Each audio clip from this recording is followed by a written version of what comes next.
Hello friends, welcome to my YouTube channel. Exercise 10.5 से question number 2 करेंगे। A chord of a circle is equal to the radius of the circle. किसी circle की जो cord है ना, वो उसके रेडियस के बराबर है। Find the angle subtended by the chord at a point on the minor arc and also at a point on the major arc. तो इस कॉर्ड से उस सर्कल की माइनर आर्क के ऊपर जो एंगल बनेगा वो आपको बताना है, और इस कॉर्ड से सर्कल की जो मेजर आर्क है उसके ऊपर जो एंगल बनेगा उसका मेजरमेंट आपको बताना है। यहाँ पे मैंने फिगर के अंदर पी क्यू एक कॉर्ड बनाई हुई है और ये जो है सर्कल के रेडियस के बराबर है। तो पहले सवाल को करने से पहले ना आप इसके दोनों रेडियस को ज्वाइन कर लें। ये रेडियस है, इन्हीं के बराबर मैंने इस कॉर्ड को बनाया है। अब क्वेश्चन में आपसे पूछा है कि माइनर आर्क के ऊपर एंगल जो बनेगा वो बताइए वो कितना होगा। तो माइनर आर्क यहाँ पर ये पी क्यू है और यहाँ पे मैंने ये एंगल बी मान लिया है कि यहाँ पे एंगल बी बनेगा। तो मैं इनको ज्वाइन करके बना लेता हूँ जिन जिन की मुझे वैल्यू निकालनी है। तो ये एंगल तो बनेगा माइनर आर्क के ऊपर। मेजर आर्क है ये बड़ी वाली आर्क, और यहाँ पे मैंने पॉइंट ए ले लिया है जहाँ पे एंगल बनेगा। इसे भी मैं यहाँ से ज्वाइन कर लेता हूँ। तो इसमें आपको एंगल ए की वैल्यू बतानी है और एंगल बी की वैल्यू बतानी है। एंगल ए मेजर आर्क के ऊपर बना हुआ है, एंगल बी माइनर आर्क के ऊपर बना हुआ है। अब इस क्वेश्चन को करने से पहले मैं आपको थ्योरम 10.8 एक बार आपको फिर से रिवाइज करवा देता हूँ, उसी का बेसिकली इसके अंदर यूज होगा।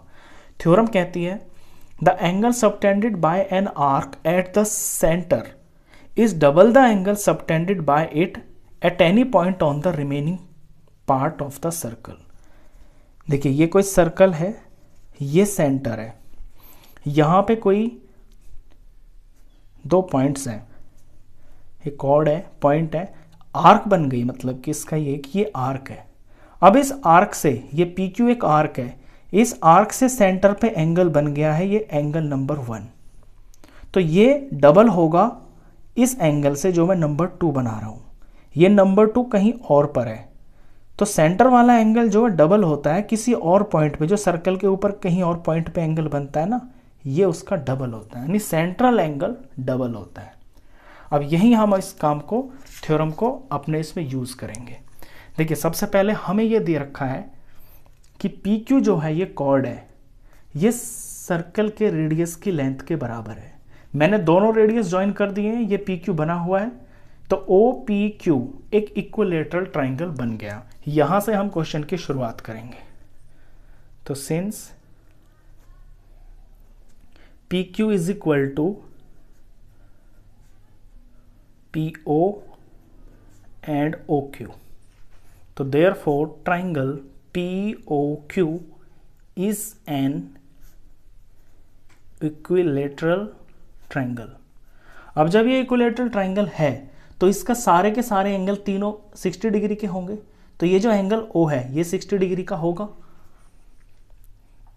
तो therefore angle POQ is equal to 60 degree. अब ये जो 60 डिग्री है ये बन रहा है सेंटर के ऊपर एंगल।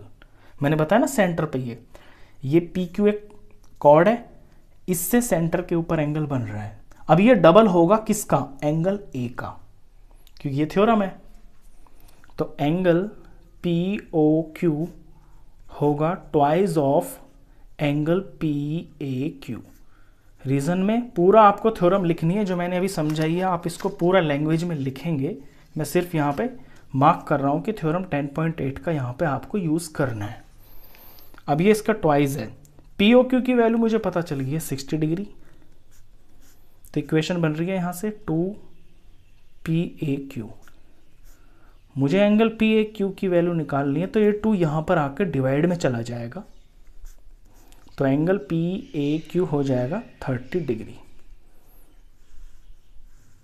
तो एक काम तो मैंने कर लिया है, मैंने एंगल A की वैल्यू निकाल दी है, और एंगल A जो है ये है मेरा मेजर आर्क के अंदर। तो ये आंसर आ गया 30 डिग्री। तो angle on major arc is 30 degree. अभी मुझे माइनर आर्क में भी निकालना है।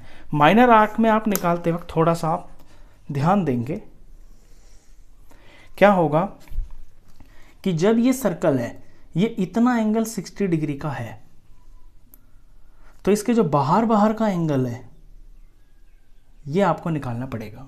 अब पूरा जो सर्कल होता है वो होता है 360 डिग्री का, जिसमें से इतना पोर्शन अगर 60 डिग्री का है तो बाहर बाहर का आपको पता चल जाएगा 360 में से माइनस करके, यानी POQ का आपको रिफ्लेक्स एंगल निकालना है।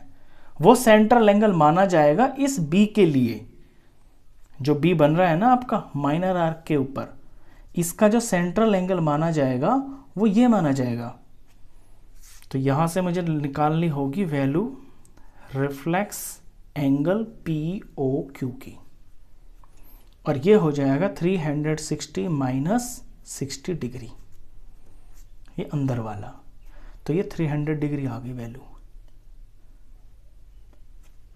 तो रिफ्लेक्स एंगल POQ 300 डिग्री का आ गया है। अब ये जो 300 डिग्री है ये इस B का डबल होगा, क्योंकि इसके लिए, इस B के लिए सेंट्रल एंगल यहां पर बना हुआ है। आप इसको ध्यान दें, ये बड़ी कॉर्ड है ना, बड़ी कॉर्ड ने जो एंगल बनाएगा वो एंगल भी बड़ा होगा। ये रिफ्लेक्स एंगल बनाया इसने 300 डिग्री का, तो बड़ी कॉर्ड ने सेंटर पे एंगल बनाया 300 डिग्री का। अब यही अदर पार्ट पे बना रही है एंगल B को, तो B इसका हाफ होगा, तो यहां लिखेंगे। अब ये जो रिफ्लेक्स है आपका POQ, ये डबल होगा एंगल PBQ के, यानी इसका डबल होगा। इसकी वैल्यू मैं ऊपर निकाल चुका हूं 300, इसका डबल यहां ट्वाइस भी लिखना है, तो ये डबल होगा एंगल PBQ का। अब इक्वेशन बन रही है साफ साफ, तो एंगल PBQ हो जाएगा इस 300 का हाफ, यहाँ 2 है ना, यहाँ आके डिवाइड में हो जाएगा, तो angle PBQ is equal to 150 degree. और ये जो PBQ बना है ये आपका माइनर आर्क में, यानी कि छोटी वाली आर्क के अंदर बना है। तो यहाँ से मुझे मेरा दूसरा एंगल भी पता चल गया, angle on minor arc is angle B, और वो क्या है 150 डिग्री। दोनों एंगल मुझे पता चल गए। तो क्वेश्चन खत्म। इस वीडियो में बस इतना ही। नेक्स्ट क्वेश्चंस के लिए मिलते हैं फिर नेक्स्ट वीडियो में, तब तक के लिए गुड बाय।